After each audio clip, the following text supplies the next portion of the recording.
What's going on, y'all? Welcome back to another episode of Dauntless Outdoors. Today's episode, we're diving at Cedar Key, Florida. The goal of today's episode was hopefully to find some nice gags, some nice mangrove snapper, and maybe a couple hogfish here and there. But as you see, viz is really good. We're diving at about 55 to 60 feet, just depending on what spot you're on here. So, headed down, bunch of nice mangroves as you can tell. But there was one, that guy right there, that stood out. And I waited for him to turn, took the shot, and unfortunately just shot right under him. And since it's pretty shallow, have plenty of time to swim down there, grab my shaft, make sure it's all clear. But as you see, a nice American red right there in the sand. I couldn't take the shot on them. Obviously I was unloaded, and also they are out of season, so couldn't really do anything about it. But for me, it's still kind of weird to see them that shallow. So I head back down on the next pile over, because I was watching those mangroves from the surface and they weren't really too friendly still. So I just head down to the bottom and just taking another look at that American red. I don't really see that many of them around our house, so it's pretty funny to see them just swimming around this friendly and how shallow we were. So take a couple looks.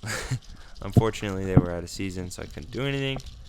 Line up on them and obviously can't do anything, so keep looking around, hoping to see a gag out in the sand over there. There's a couple of them, but nothing really that I was thinking was worth shooting. I was looking at them, but they were about 26 was the biggest, I think.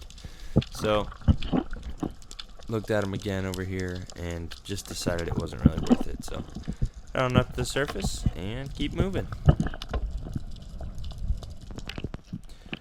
So now I'm headed back down, and I was looking around hoping to see some nice gags on this side here.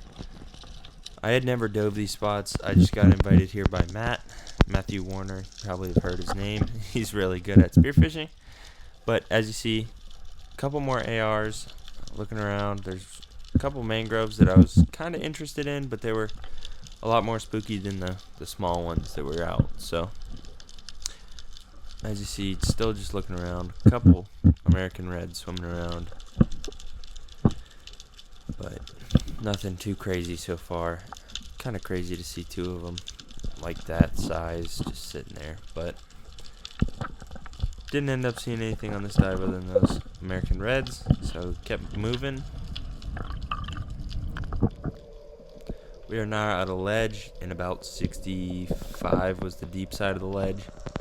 So swimming around, and unfortunately the water was relatively cold, and all I had was a 1.5 millimeter wetsuit, so I was shivering on all these dives, and I wasn't really getting the best bottom time. So looking at this one mangrove, if I would have gone to the bottom, I probably would have got a much better shot at him, but I didn't feel like I had that kind of bottom time in me at that moment. So kind of go to take the shot here, just waiting for him to give me a better shot that I like.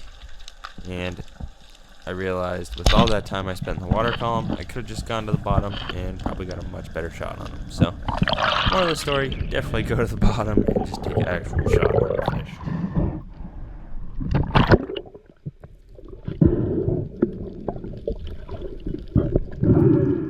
So we left that ledge. We weren't really seeing anything else, and we went out to a spot in about 75, 80 feet of water, dove it a couple times, and there wasn't much going on. So now we're back at that first spot that had the American reds and snapper. So headed down to the bottom, spotted a couple nice gags out in the sand, so I decided to slowly follow them and turn towards the bigger one out of the two, I think it was, 2 or 3. But I'm going to take a really far shot here. Should have just got a little bit closer. Take the shot, hit him, but it didn't really do anything. I was way too far away, not used to diving with this good of viz, so kind of fumbled it there. But I reloaded my gun, so now I'm headed back down to the bottom. Same little area that I was just on. Probably saw that same piece of structure on my last dive. And I decided I was just going to go straight to the bottom and hopefully get a much better shot on the next gag that I spotted. So now I'm chilling on the bottom, and I spotted one gag out in the sand that was bigger than the rest. So I decided to line up on him, and he starts swimming away, so I follow him a little bit and take the shot. Ended up stoning him, luckily, because if I didn't, I definitely wouldn't have landed him. The shaft wasn't even completely through him, so got lucky that I hit the spine there. So got my first fish of the day after shooting about 4 times at some fish. But got it out to the surface and went to the boat with him.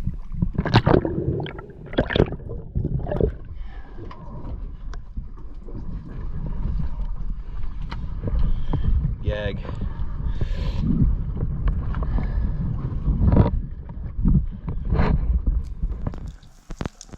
So now I'm headed back down to the bottom. We're at a new spot in about 50 feet of water. A barge. Viz got much worse here. We were looking for Cobia on this. That was the main goal of this whole stop. So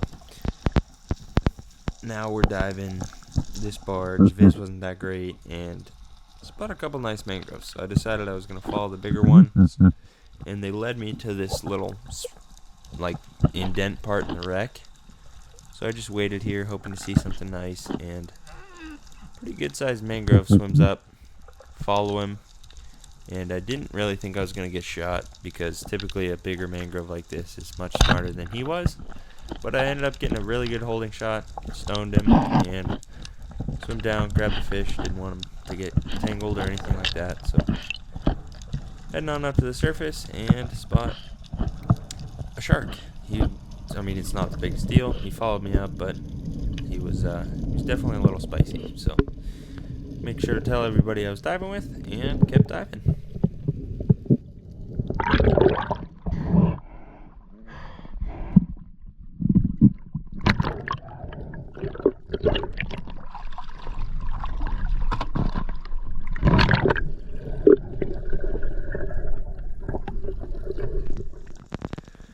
So we're still at the same barge, headed back down to the bottom. One of the guys that I was diving with, he said he spotted about a 50-pound cobia, maybe a little bigger. So we were all looking for him on the far side of the wreck, but we couldn't really find him, so we kept moving. We were swimming along it, and the viz wasn't the greatest. The current was kind of moving, and the jug kind of got pulled. So we were not exactly sure at what part we were on this wreck. So I kept swimming around. I wasn't seeing anything on this dive. I was hoping to see a gag out in the sand too if I had a shot on him. But get to the end side of this wreck and spot that cobia sitting right there. He's moving around a lot more than they typically would, so I knew he was a little spooky, but he spooked really fast. If I had a thicker wetsuit, I could have chased him, but I was way too cold and I was getting terrible bottom times. But if you guys did enjoy, please make sure to drop a like and comment. We'll see you in the next one.